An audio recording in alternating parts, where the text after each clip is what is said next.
Megan. Hi. Hi. Ready to say hi to Laura. Hey, Laura. Hi, everybody. Dolly. Hey, Laura. What's going on, Biddy Schram? The gang. Oh, Hi, Biddy. oh, wow. There's a lot of us here. We can almost feel the lineup out in the field, I think. If you let me play one position.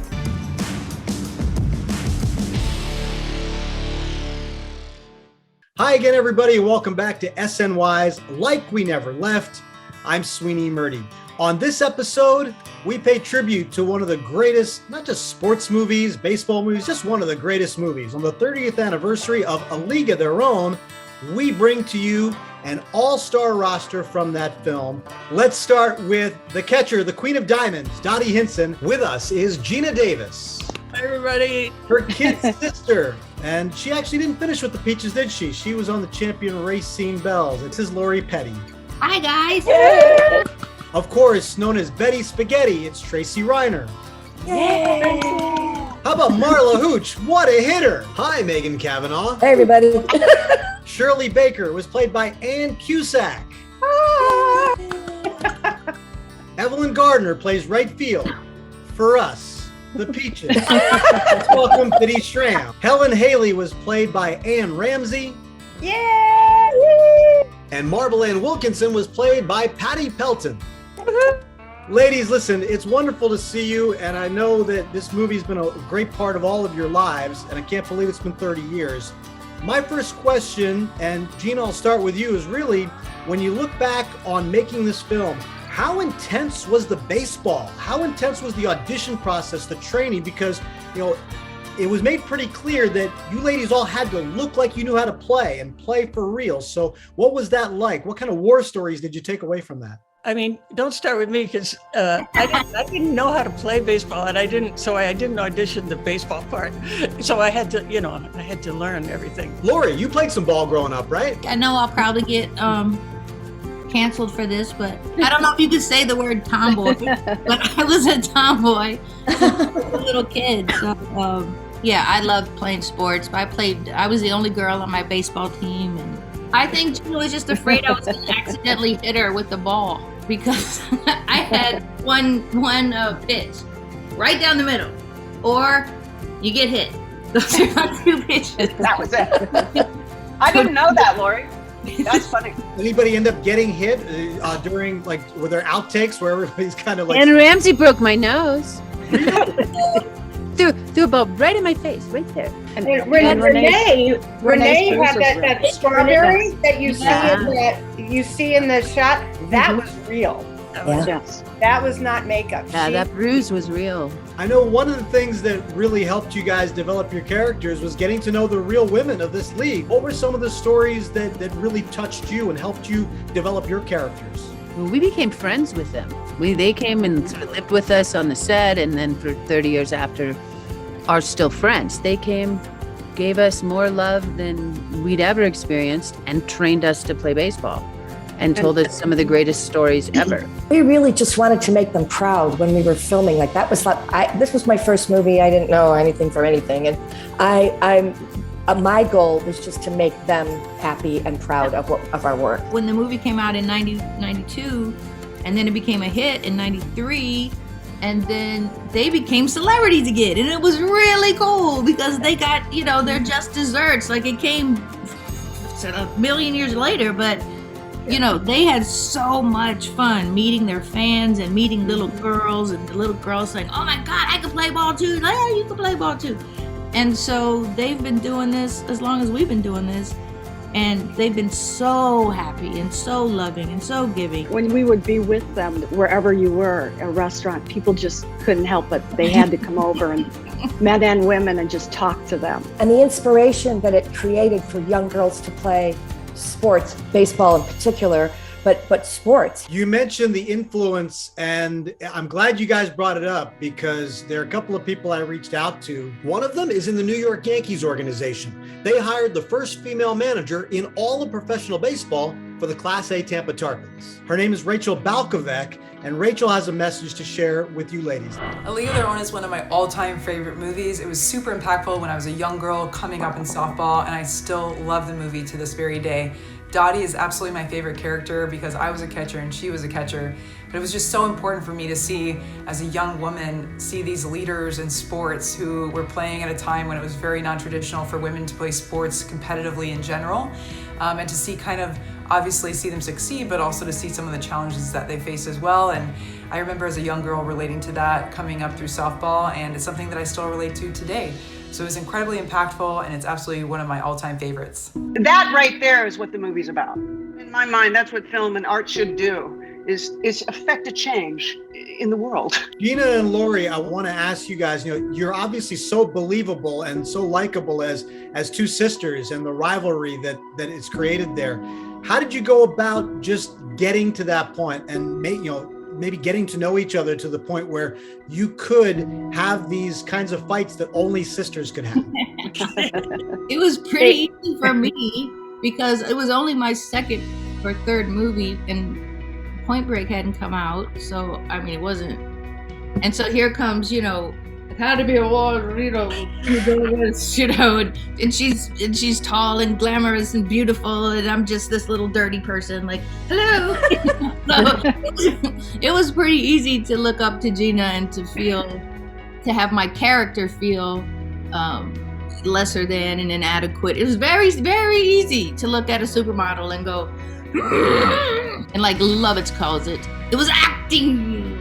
It was awesome.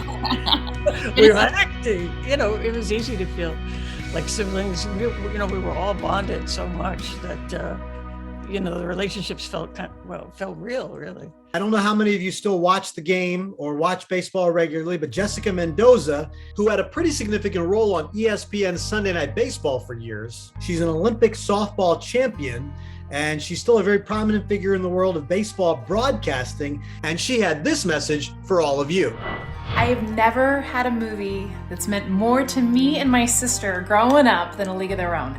I mean, we were Kit, we were Dottie, we both played softball, Olympic level, college level, and literally we would watch that movie and don't swing at the high ones, I like the high ones, like going back and forth. But honestly, for women in baseball, and now my career as a woman in baseball, I am so grateful for that film.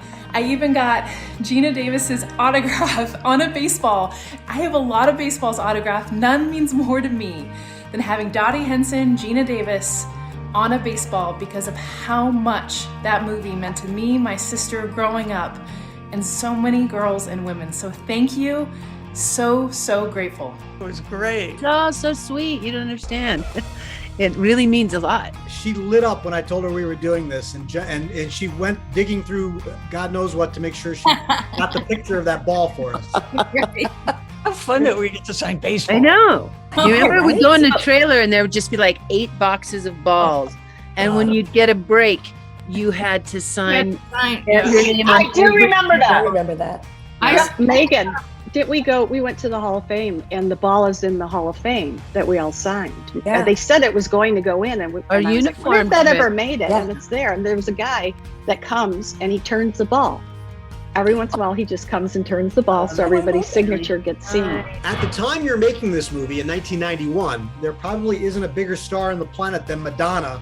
I'm wondering what it's like flying around her orbit for a little while. I was incredibly impressed from the beginning that she didn't have like an entourage, and she didn't behave like, don't talk to me and stuff. She was, she was very friendly to all of us. And She kind had an of incredible work ethic. Her work ethic was unbelievable. No, they got up Yeah. at 4 a.m. and trained and jogged 8 miles. And Before she ever came to baseball training with us, she had a whole workout. No, she worked really hard. She did. I shared a makeup trailer with her. She was constantly working. She wanted to know more, do more. Am I doing this well? Am I doing that Right. well? She would It's say, easier if you put clothes on for me to talk to you. I think one of the key parts of this movie is watching the team bonding, and a lot of it happens on the bus. This is 1943. This isn't chartered airlines. This is bus travel. And watching the interactions with the teammates on the bus, I thought was really important to developing the characters, but watching them bond.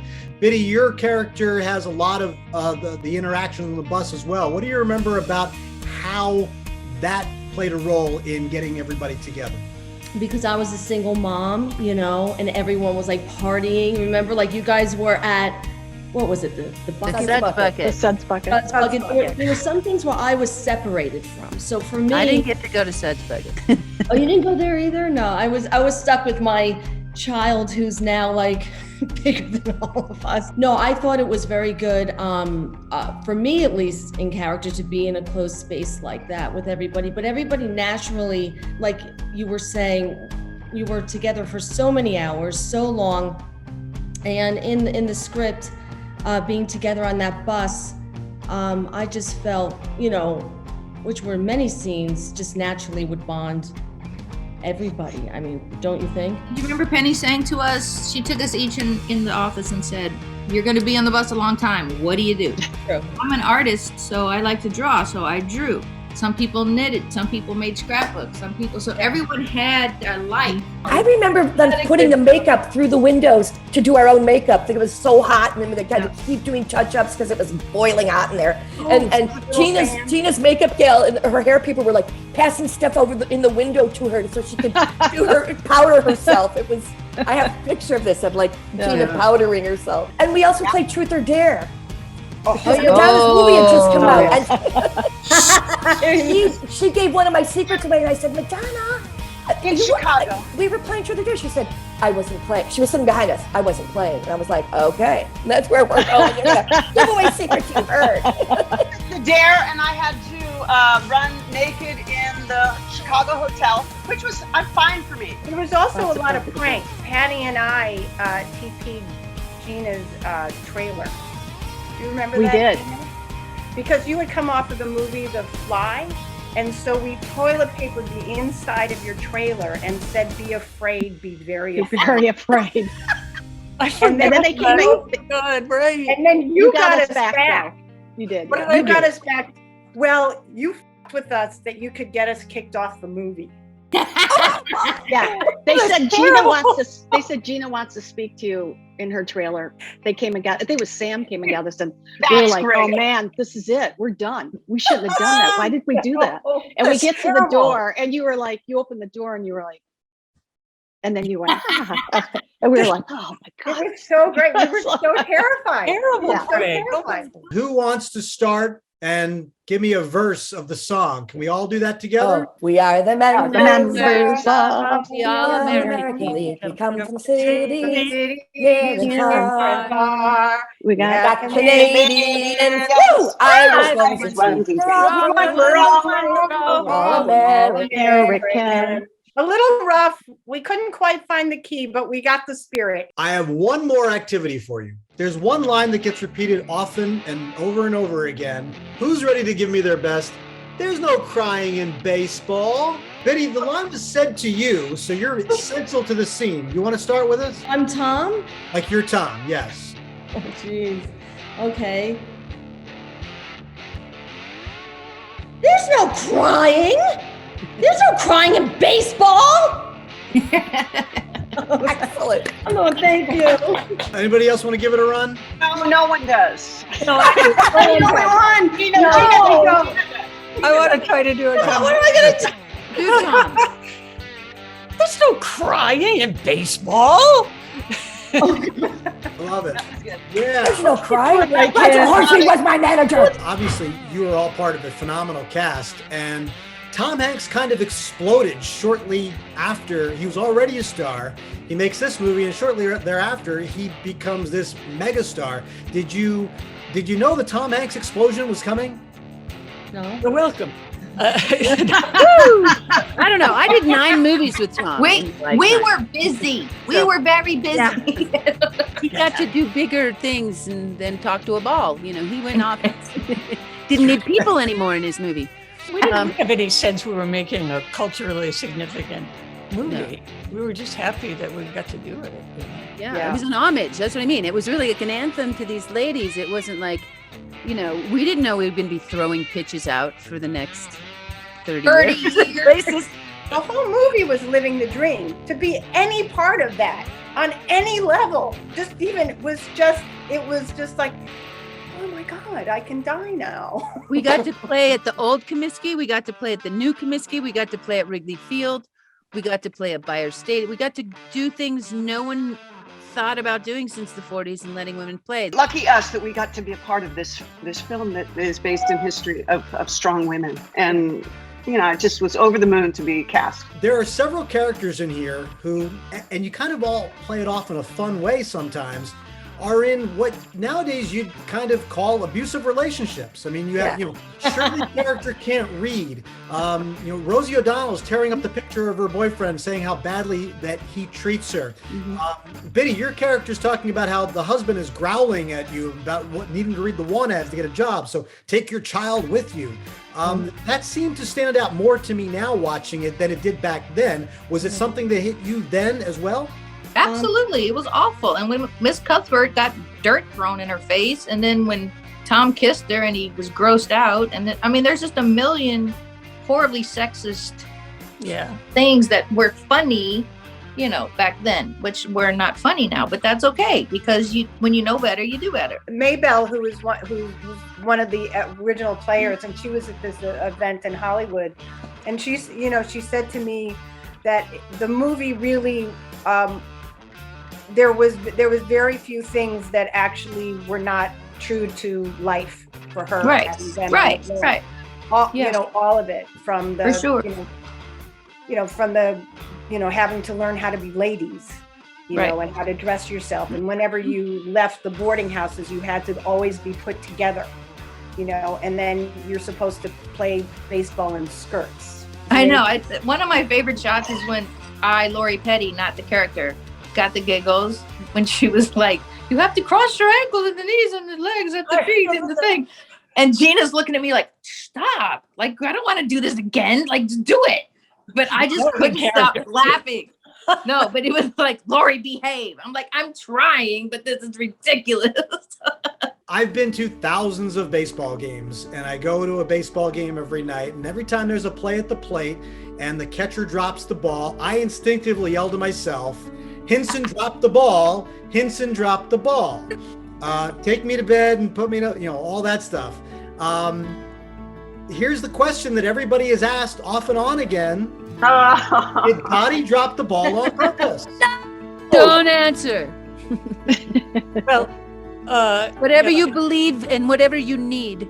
Yes, whatever you need. I know what I decided my character was doing, but Lori, everybody can have their own vision of it. But I'm never going to say what I thought was happening, because it's so fun. I have people constantly asking that question for 30 years, and I'm not going to ruin it now. 30 years. It's what's also kind of interesting is when you talk to people about that is what they think it is, because it's very revealing about what they want the story to be for them. Right. You know what I mean? So if Dottie did drop it, then that means she was, giving it up to Lori. If she didn't drop it, it meant that, Kit actually really overcame her sister, the challenge of her sister. So whatever story you want, that's what's always been so interesting. Just watch that perfect run, that perfect home run, okay? And then make up your own mind. I feel like it's an insult to ball players to say that she would drop it on purpose because it's a big game and I don't know that she'd throw a game. That's my feeling, and I'm sticking to it. I love it. I've seen enough to know that I haven't seen too much. I haven't seen too much. I'm going to keep watching this movie for another 30 years, and I can't wait to see you guys all at ballpark somewhere doing your thing and celebrating this. What you talked about during the course of this show, what it's meant to female athletes, not just in baseball, but throughout all sports over the course of the last 30 years. You guys are fantastic, and I thank you for sharing some of your memories with us today. Thanks for pulling us together. So, thank you, Sweeney. Thank you, Penny Marshall. Thank you. Yes. Yay, Penny! Yay, Penny! Penny!